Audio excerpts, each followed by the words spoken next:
Изучение космоса началось еще с самых древних времен, когда человек только учился считать по звездам, выделяя созвездия. И только всего 400 лет назад, после изобретения телескопа, астрономия начала стремительно развиваться, принося в науку все новые открытия. 17 век стал переходным веком для астрономии. Тогда начали применять научный метод в исследовании космоса, благодаря которому был открыт Млечный Путь, другие звездные скопления и туманности. Своего триумфа исследование космоса достигло в середине 20 века. Главным прорывом научно-технического прогресса в 20 веке стал запуск первого спутника в космос, первый полет человека в космос, выход в открытое космическое пространство, высадка на Луну.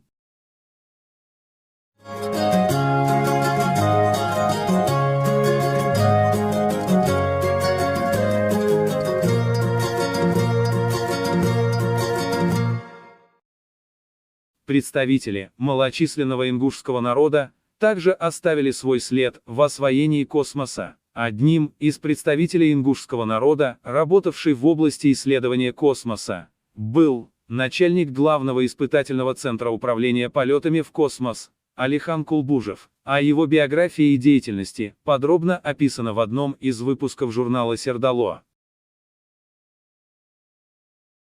Кулбужев Алихан Ибрагимович родился 2 сентября 1940 года в селе Далаково Назраановского района ЧССР в большой и дружной семье. В 4 года испытал на себе весь ужас выселения 1944 года и на момент возвращения на историческую родину в 1957 году был вполне сложившимся молодым человеком, с огромным желанием учиться. В 1958 году он поступает в Орджоникидзевский финансовый техникум Министерства финансов РСФСР и в 1961 году успешно заканчивает его с квалификацией финансист. Казалось бы, что еще нужно молодому 20-летнему юноше для дальнейшего карьерного роста. Алихан атакует военкомат и настаивает на его призыв в армию. Надо отметить, что в период депортации и немногим позже, лица, подвергшиеся депортации, не призывались в ряды советской армии. И уже оттуда по ходатайству своих командиров части поступает в Харьковское высшее командное инженерное училище и успешно заканчивает его в 1969 году. В 1970 году в должности заместителя начальника УС по политчасти в звании лейтенант-инженер Кулбужев начинает свою службу в поселке Звездный в отделе радиотехнических средств войсковой части 14129, связанной с работой по управлению космическими аппаратами и расположенной в Улан-Удэ Бурятской АССР. В начале 1980 года продолжает службу в должности начальника штаба в звании майор-инженер. С 1978 по 1981 годы, слушатель заочного факультета военной академии имени Дзержинского. С 1984 по 1986 годы Кулбужев Алихан Ибрагимович был начальником главного испытательного центра испытаний управления космическими средствами имени Титова. В звании полковника служил командиром одной из частей в испытательном центре космодрома Байконур.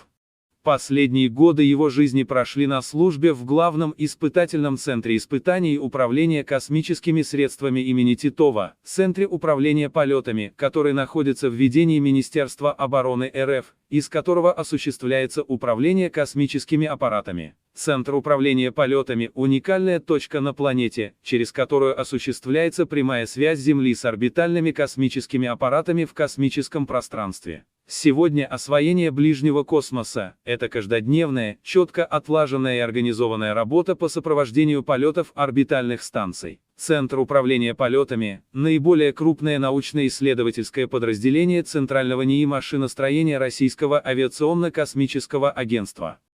Вся жизнедеятельность Кулбужева Алихана были связаны с вооруженными силами, в рядах которых он прошел замечательный путь от курсанта Харьковского военного училища до командира отдельной воинской части. На всех этапах благородной и трудной офицерской карьеры он проявил высокую компетентность и незаурядные качества руководителя. Под его руководством и при его участии решались задачи, имеющие высокую значимость для обеспечения национальной безопасности и укрепления обороноспособности страны, сохранения ее статуса как великой космической державы.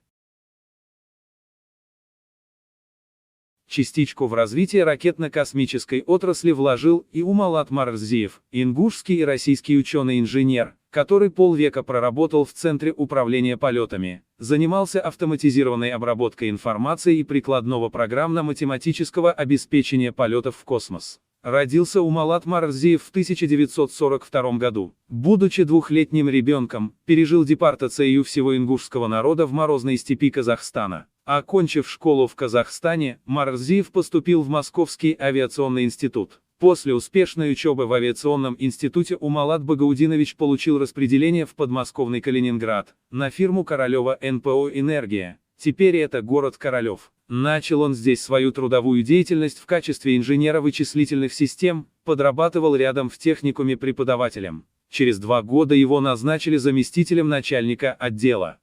Последним местом работы Умалата Маарзиева был Центральный научно-исследовательский институт машиностроения в городе Королеве. В состав института входит Центр управления полетами космических аппаратов, который осуществляет программно-техническое обеспечение полета российского сегмента Международной космической станции, транспортных пилотируемых и грузовых кораблей «Союз» и «Прогресс», космических аппаратов научного и социально-экономического назначения, МКРС «Луч». Именно там трудился Умалат Багаудинович. С 2015 года находится на пенсии.